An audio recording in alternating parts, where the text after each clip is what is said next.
And thank you really for responding to our invitation.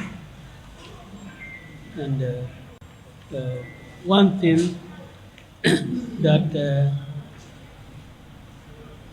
media and indeed the political class is aware of is that the president is mandated by the Constitution to really make tours of the country at least twice in the year in order to familiarize himself with the current state of affairs as well as to at least know what impact government policies have had on the Gambian people. Is a constitutionally mandated tour and indeed a mandated tour that is supposed to be undertaken in order to address government policies. Now, what we have seen in the last few days, I'm not sure whether that was really the type of tour mandated by the Constitution. What we have seen in the past days was a tour that was calculated to really create a wedge among Gambian people, between Gambian peoples.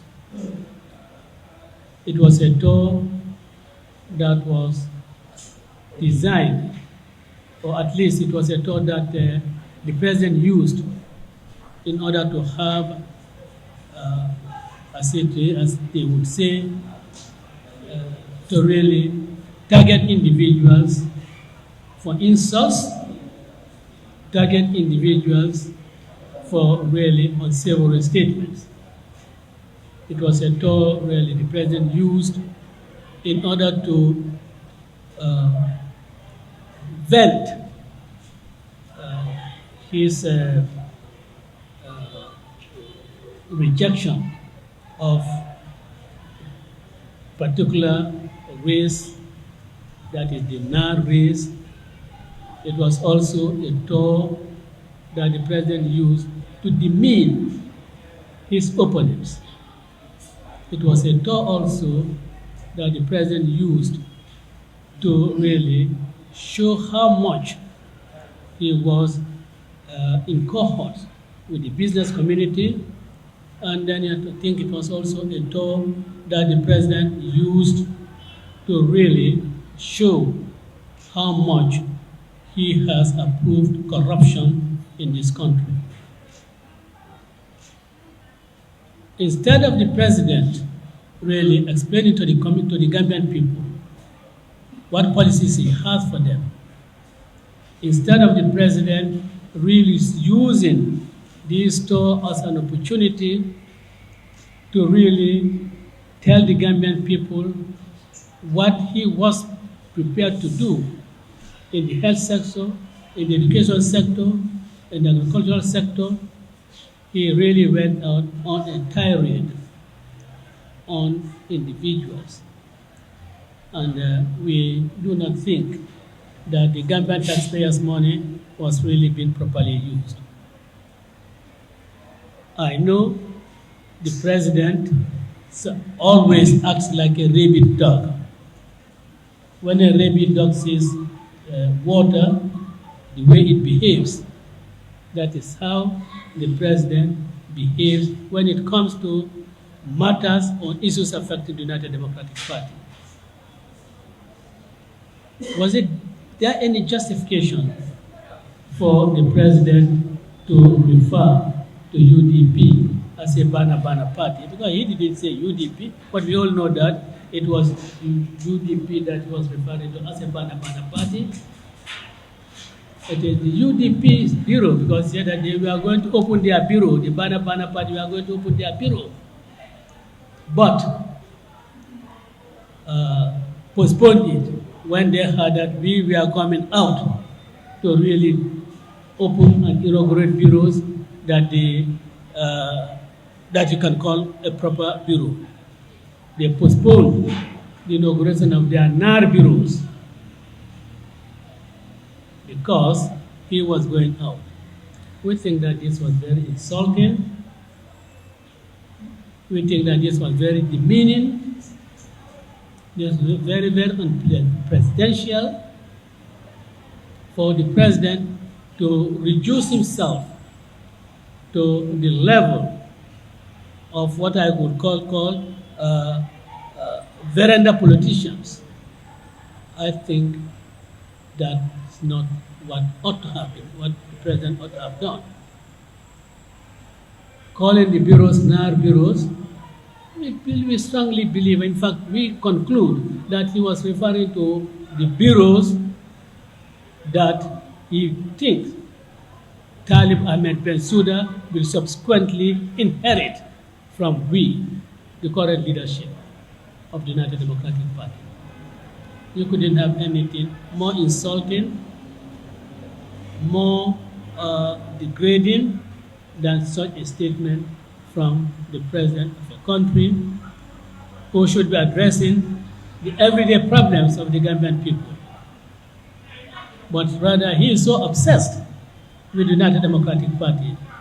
He is so obsessed with who would be the person contesting against him, and in fact, think that it is Talib Bensouda that is why he says, Birol Bela Lonkampo, Narol Bela Bana Jedo, Abela Bana Narol Lebu.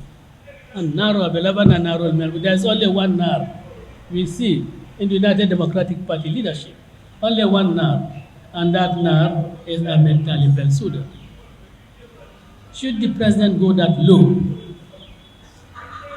Should the president really reduce himself to the level of a veranda boy, to the extent of really categorizing our bureaus as NAR bureaus, and then also saying that it will be the NAR that will take it over? That, we believe, is really wedging, is really creating a wedge between Gambians. It is the sort of statement that you would hear from leaders that are divisive, leaders that do not have any intention of creating a unified society. It is the sort of statement that you will find from people who are really laying the ground, preparing the ground for division among the Gambian people.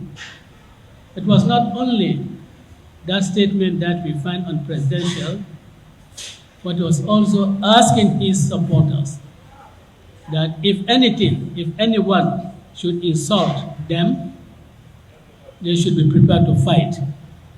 And of course,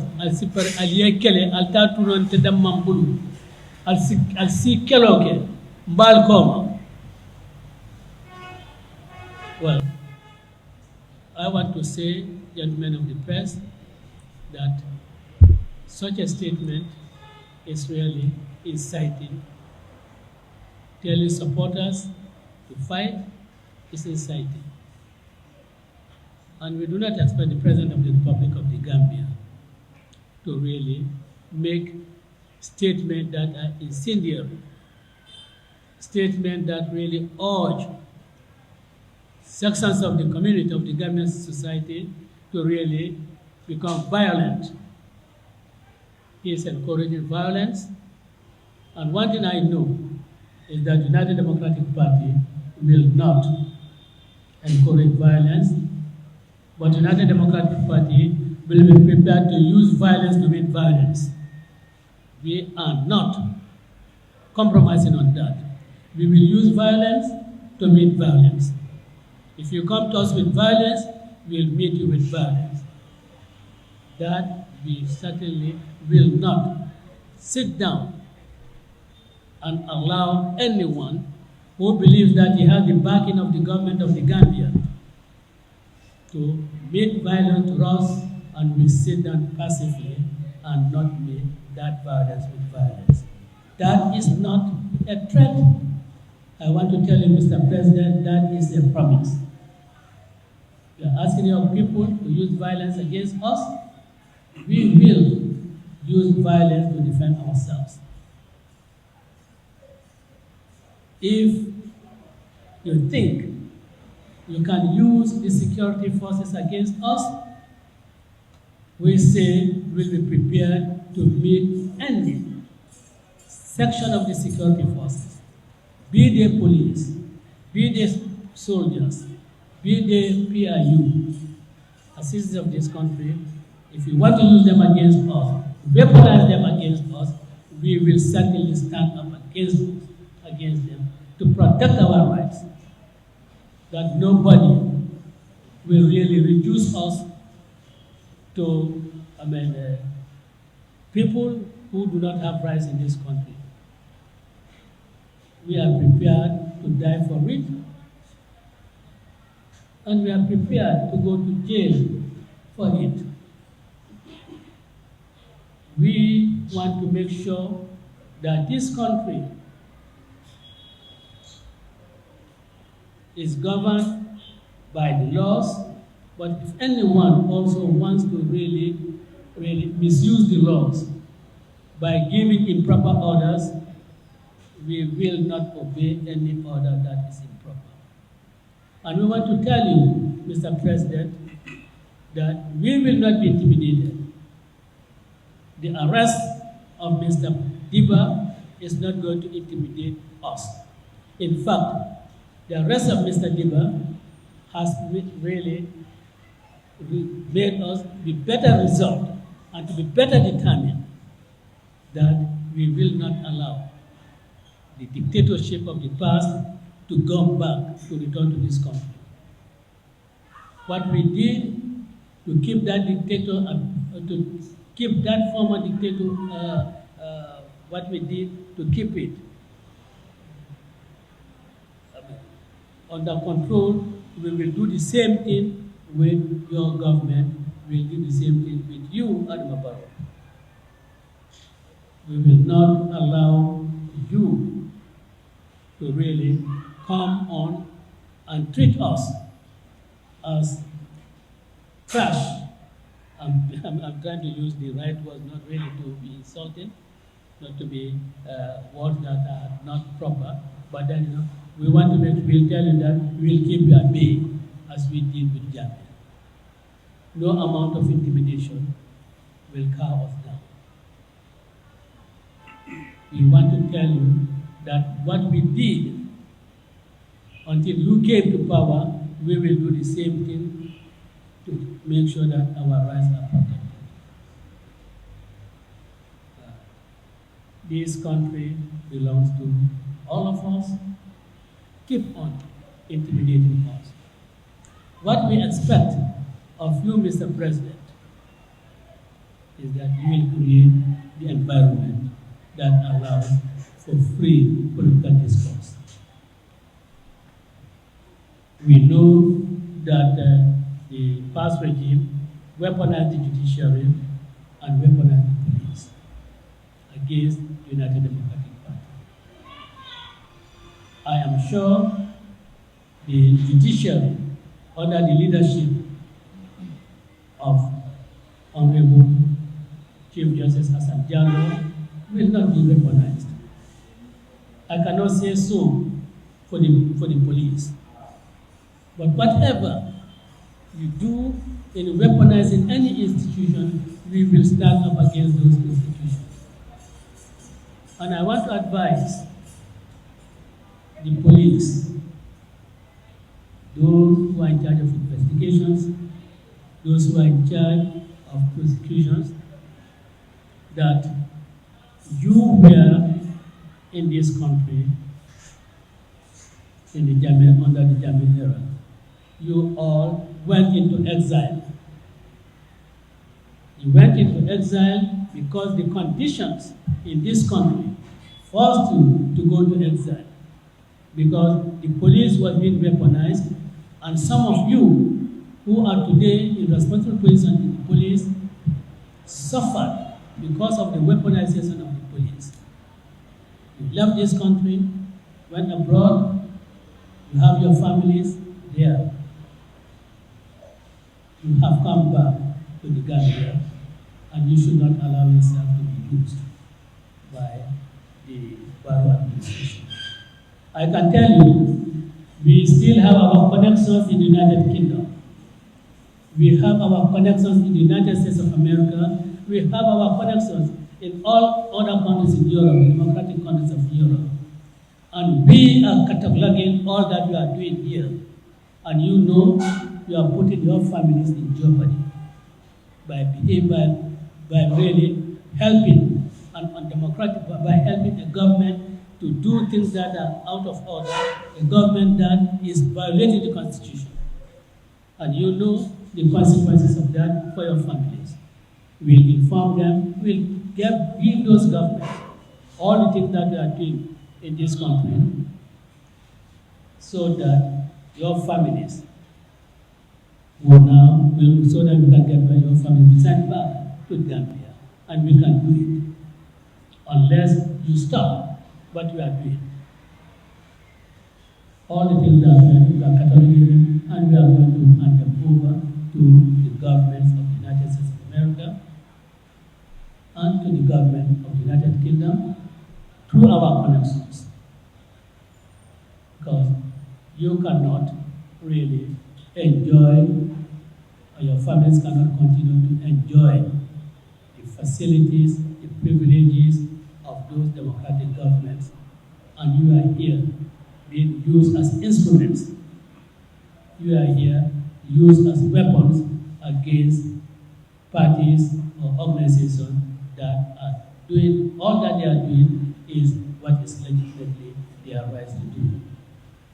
So this is an advice to members of the security forces who are being weaponized, that in allowing yourself to be used as weapons, we are exposing your families in those countries, we are exposing them to being really denied what they are using.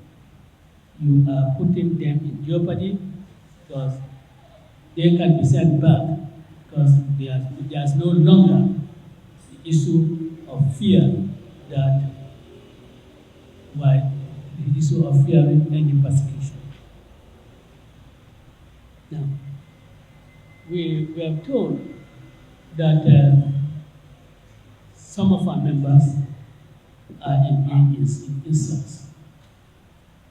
I don't think there's anything that can be as false as that. It's the greatest falsehood that the Barrow administration and their acolytes are peddling about. Who started insults in this country? Who started insults in this country? Who started insulting opponents in this country? I remember in December 2018 or so, when the foundation stone for the roads and the bridges in URR was being laid, did President Adama Barrow stand there in the presence of everybody? You, in fact, addressed the nation that day in local language in Mandinka after presenting the English version. He said, Nimmo atalo mara patio wa mtonyaleti. But nimme ko italo mo wa muliani. Who said so? He really started insults. And everybody knew that was an apparent reference to me. You can say you own the United Democratic Party, but if you say you own the people, they are lying.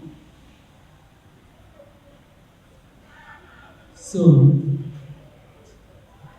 people want to believe that the United Democratic Party is the party that insults. It is NPP who started it. Adama Barrow started it. He laid the ground. He laid the ground rules. Didn't we see a nominated member of parliament at I-22 address Gambian people, an event that was covered by GRTS? Didn't we hear her say, "Hello, Keba Jahilo"? What can be more insulting than that?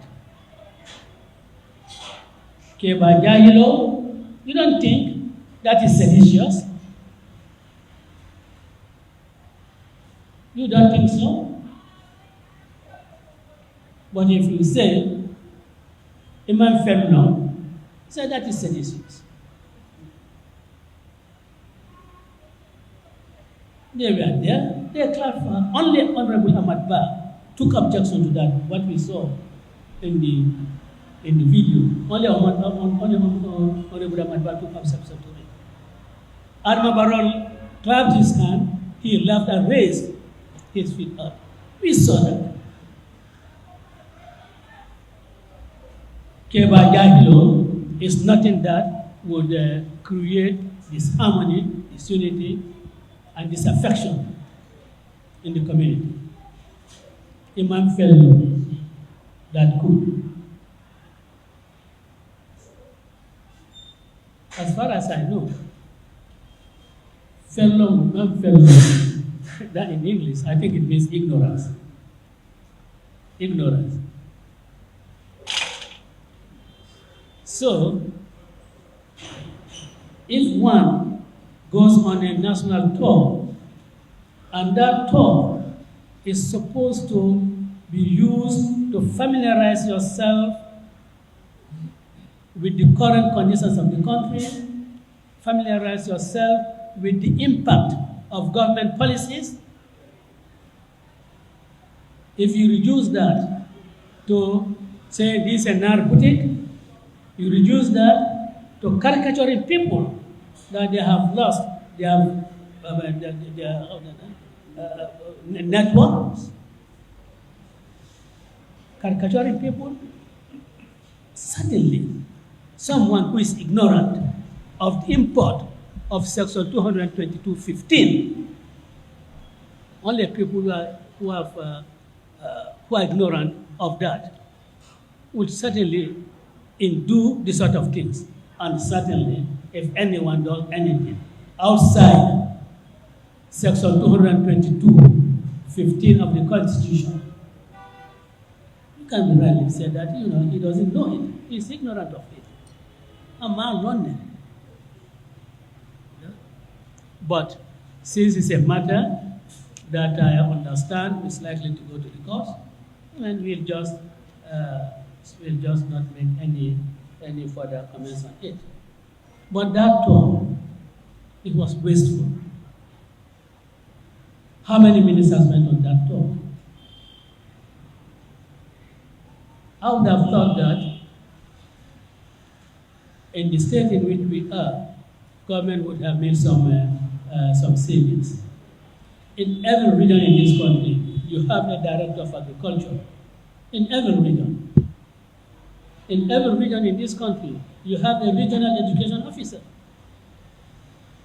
In every region in this country, you have a regional director of health. So, what do you need? And of course, representatives of the Ministry of Local Government, even though they might not have been qualified, but you have every governor. So that all the departments are represented in the regions. Do you need to take the permanent secretaries and their ministers? Every issue that is raised by the local people, the local communities, the directors are there who could take note of it. The directors are there to really brief the president on the state of education. The regional directors of education are there. The needs of the schools in those regions, people can talk about them. The regional directors will take those, and then when the president finishes his tour, reports will be compiled. So that is wasteful. Take all these ministers, and then of course, you see an array of jacks in their sunglasses there in their assemblies. Yes, and these people, they are all catered for in terms of accommodation, in terms of transportation, in terms of feeding, all on our national coffers. You cannot have really a tour as wasteful as this as that tour. You have your AI companies there, your chairman, all these people. How many government vehicles have been deployed? I hope our members of the National Assembly put the right questions. The fuel that is used, that was consumed in this store. So we are told how many liters and how much that cost the government. I'm so it's into the millions. All doing what? To promote NPP agenda. We are inaugurating NPP bureaus at the expense of the government taxpayers. Any sensitive government will really period the situation in these countries. No government will really do that. If it is for inauguration of the hospitals or the clinic, as I said, the Minister of Health at least should have been given the honor to do that, particularly the clinic in Jali. The Minister of Health should have been given the honor to really inaugurate that in his own age. But it's all politics, and they think that you can use our money, go on a political campaign, and leave us not to talk.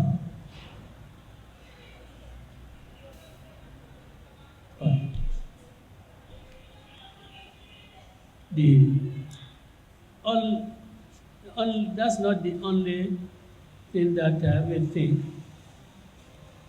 this government has been found wanting in. I do not remember when President Adam Barrow has talked about corruption, even in the State of the Nation address. If it mentions it, it will just be 2 lines. Gentlemen of the press, since when did Minister Abasanyan leave office? Since when did he leave office? It's almost probably a year. The reason why he left office, he himself alluded to it. Things were not all right. Have you heard anything about Abasanyan's case since then? He said they were going to conduct investigations into allocations of land around the Kamalo area. Have you heard anything about that since then? And there was a time, the diplomatic passport issue, there were updates about it. But since Abasanyan left office, under cloudy circumstances, we have not heard anything. So, we of the United Democratic Party believe that Abasanyan's case, nothing is being done about it, because if it is pushed, several other people would get stayed, tainted, mentioned, and they would be Abasanyan's accomplices. You cannot deal with Abasanyan without really dealing with those people, the sacred cows. I asked Adam Barrow to come out through your spokesperson and tell us what is happening with the Abasanyan case. But we are talking I think Abansanya's case was an issue of, one of them was an issue of allocation of land at Kamago. But, Mr. President, I know as a fact that there's a property on South Atlantic Road, which is the official residence of the Chief Justice. I know I have visited Safely Bridges when he was occupying the house, when he was residing in the house. I know I have visited Chief Justice Ayola when he was there. But now that property, Mr. President, we want to know today who owns that property today. We want you to make full and frank disclosure, because that is government property. That is not a layout. And that property should be reserved as the official residence of the Chief Justice, a government property. We are told, Mr. President, we are told, and for you to clear the air, that that property has been allocated to you, government property. It's for you now to clear the air, because that cannot be. That is not right. You cannot use your office, you cannot use your position to really have that property allocated to you. That is government property, meant for the official resident of the Chief Justice. But it's for you now to clear it, to clear the air. Because if you are fighting corruption, you yourself must not get involved in transactions that are questionable. You must be like Caesar's wife, above board. I ask you, Mr. President, to clear the air. And I have no evidence, but I am told that one of your friends, a businessman, is in fact in charge of the construction of the house on that property. Mr. President, these are things that you have to clear for us. Because when we pounce on Jaite, permanent secretary, and the others, not that they have done, what they have done is right, what they have done is wrong. That's why they have been tried. If you really can pounce on Bamba Banja for $50,000, then government property that is alleged to have been taken by you, we have to have something clear about that. Because it's not a layout that we say you apply in the normal way for allocation to be made to you. We don't want to accuse you of having given directive to the Ministry for Lands to give that property to you. So I asked you to really clear that doubt. And I repeat again here that the bureaus which you say the businessmen build them for you or for your party, Mr. President, tell us the names of the businessmen who built your bureau in Bansam, your bureau in Karawan, your bureau in Soma, the one that is being constructed in Brikama, and the one that is going to be constructed in Banjul. Tell us the businessmen who are doing that great favor for you. Tell us how much each of those businessmen have contributed in building these bureaus. We are constructing a bureau in Soma. I think for the past 5-6 years, we have been constructing it. It's coming from the pockets of Ajiskainaka, Aji Amseka, Tali Bensuda, Hussein Dabo, and my wives. Yaya Menten Sanya. We are the people who are contributing, put our money together, and building that bureau. And it's, by the way, I don't think you call that one as a NAR bureau, because that's a story building. But the one in Queen Island, which we inaugurated yesterday, we built it, tell us, the business people, who contributed in building. Because we want to say that your government is being corrupted, your party is being corrupted. That is what we want to say. Unless you can tell us that the money comes from clean sources. But, Mr. President, it is not only the proper allocation at on South Atlantic that marks of corruption. We are not saying this, but it's marks of corruption unless there is clarity.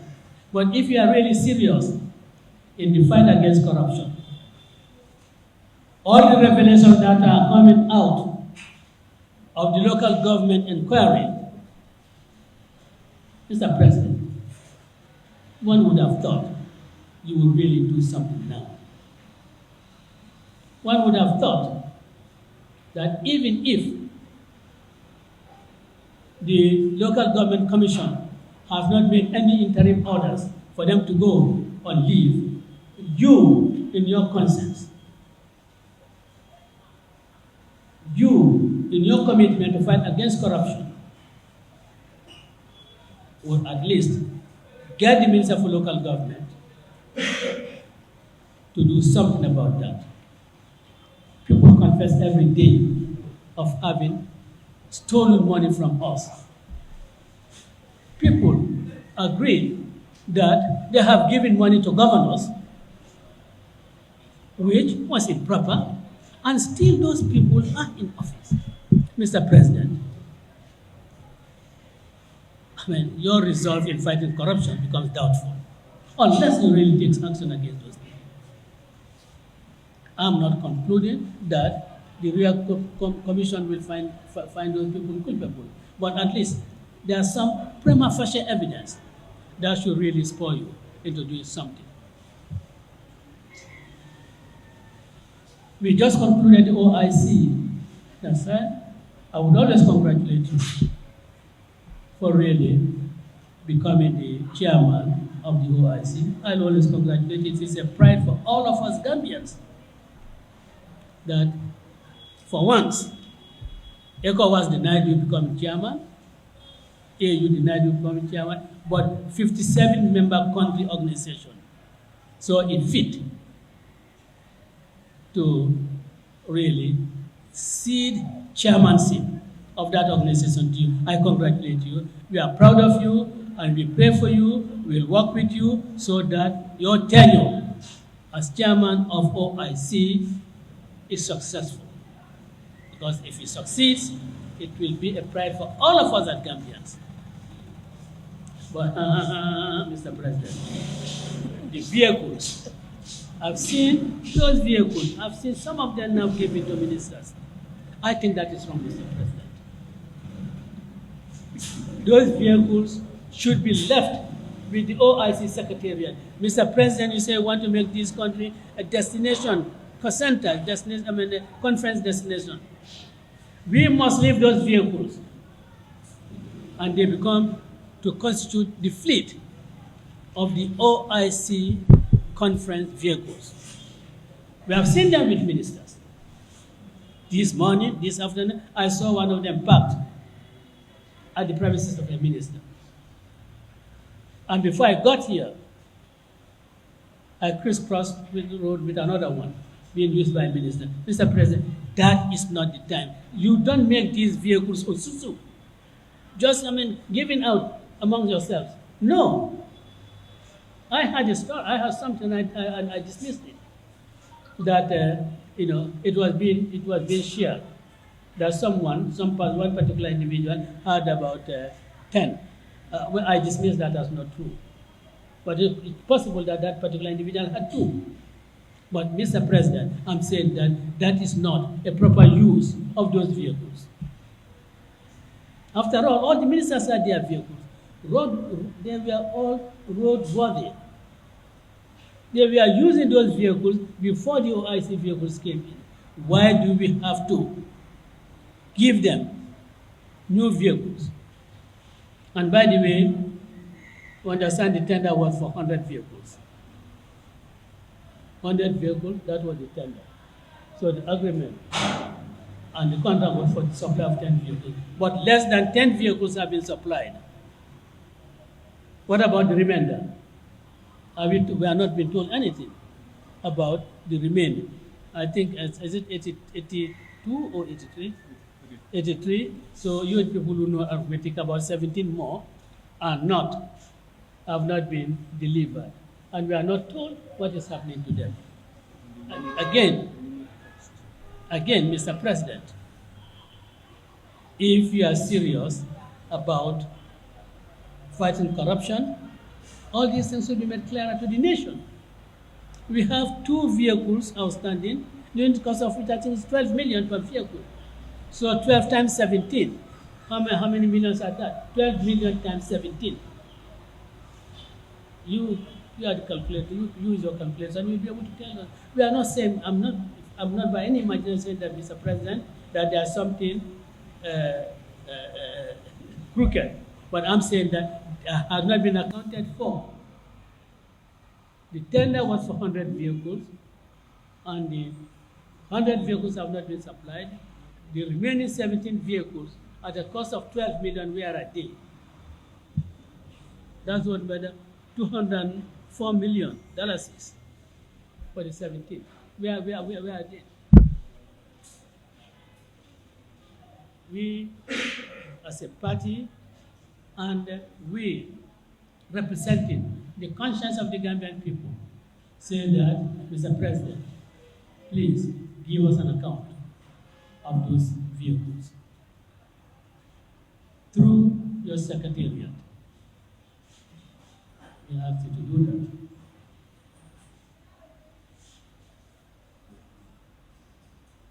But one thing that Mr. President promised in 2016 is that there will be a new constitution. Now, it is now 8 years, and we are going to 9 years since Gambia left this country. Since then, there has not been a new constitution for the Gambia. Since Gambia left, the reforms that the moderator referred to have not been undertaken. Still, you have the laws of Gambia's time. In fact, Adama Barrow brags about it. He brags about it. Mr. President, you have really betrayed the Gambian people. Because if you can brag about that,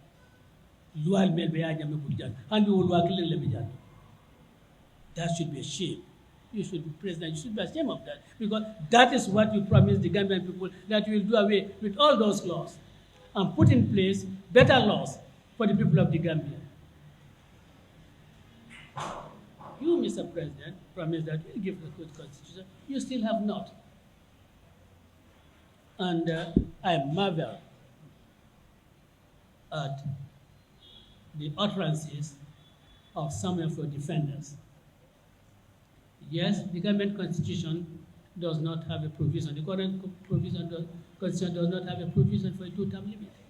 But the ECOWAS protocol on democracy and good governance, which was adopted by the Gambia before Adama Barrow became president, stipulates a 2-term limit. So those false intellectuals who tell me that he was contested, he didn't contest on NPP party, just one. So are you telling me that independent candidates who contest elections and win, they can contest as many times as they want? Is that what you're telling? Because they have not contested on the platform of a political party. What can be a convoluted argument? Do not see an argument as convoluted as that one, an argument as false as that one, an argument as dishonest as that one. We do not expect such type of argument to come from our intellectual class, that it has to be on a political platform. So you can contest as an independent, win, that you can win as many as 10, you can contest as many, you can go in as many as 10 times. That is really false. But we are saying, Mr. President, bring back our constitution. We understand that your cabinet was meeting, and I hope, Mr. President, that you have not really agreed with your people to bring a constitution to us different from the constitution that the CRC presented to the cabinet, and which was also presented to the National Assembly. Because, Mr. President, if you do, then, as they say, you are killing the Constitution before it arrives in the National Assembly. Because we have said that any negotiation has to be on the floor of the National Assembly, any negotiation has to be at the committees of the National Assembly. Whatever is to be deleted, whatever is to be added, has to be at that level, not at any other level. Because if you do, the United Democratic Party is going to reject it. That we are not hiding our position on that. So if you really want a new constitution, bring that the CRC constitution, we take it to the National Assembly, and all the negotiations will be done there. Whatever we are conceding, we'll consider that level. Whatever we are not conceding, we'll not at that level. But not a constitution drafted by you and brought to the National Assembly, we are not accepting it. So, gentlemen of the press, we want you to make this position of United Democratic clear and sing it every day. And we will sing it every day at every opportunity. And of course, it is only the reluctance of President Barrow for a new constitution that will make them bring something different from that of the CRC. Gentlemen of the press, wonders never end. I read a press statement, or not, a press release by the spokesperson that President Barrow has redeployed the governors to the position of permanent secretary, deputy permanent secretary. I don't know what they redeployed to the ministries, position of permanent secretaries, deputy permanent secretaries, and the deputy governors were deployed. Those people were not redeployed, because the exact words used by the spokesperson is that those people were deployed to the to the office of the Minister of Local Government. I don't know in what section in the Minister of Local Government they might be. But gentlemen of the press, that was done in order to scuttle, suffocate, and stultify the court proceedings that have been instituted against these governors and their deputies. But there's one thing that I know, that when a matter is before the court, no party should do anything that will really remove the carpet under the court. That is contempt. That thing I know. That when a matter is pending in court, you do not do anything that will interfere with the matter before a court. And I believe that a government that is committed to observing the rule of law will really honor, will really abide by that followed principle and leave the courts to decide whatever they want to decide in the matter. But what is more is that you cannot redeploy or deploy someone whose initial appointment is illegal. Because what I do, you cannot put something on nothing. You redeploy, you can only redeploy people or deploy, public servants whose appointments are regular. And what they do not know is that once they make that appointment, once they make that pronouncement, we have taken the step to ask the court that those deployment and redeployment are also illegal, because you cannot deploy someone whose appointment is not legal. So we are going to, so they have not escaped. And what is I find strange is that how can the government spokesperson on civil service and matters, I would have expected the Personnel Management Office to issue a statement related to this deployment and redeployment. And in any case, the position to which these people have been taking appear to be promotions. And it is not the president that promotes the positions of permanent secretaries. I think the Public Service Commission acting on the advice of the Secretary General. Those promotions, those things are promotions. The president cannot promote anybody in the civil service. If you do, you are taking somebody's function. So they do not know. So if Brahma Deva says, Imam fell no. Near fell it, okay. Honestly. Near fell no, it's okay. Honestly. So, Mr. President, it really worries me if you really, because you told me that you rely on a technician, if you just rely on these nonsensical technicians. Take advice from your lawyers in the Ministry of Justice. If you do, you will be doing the right thing.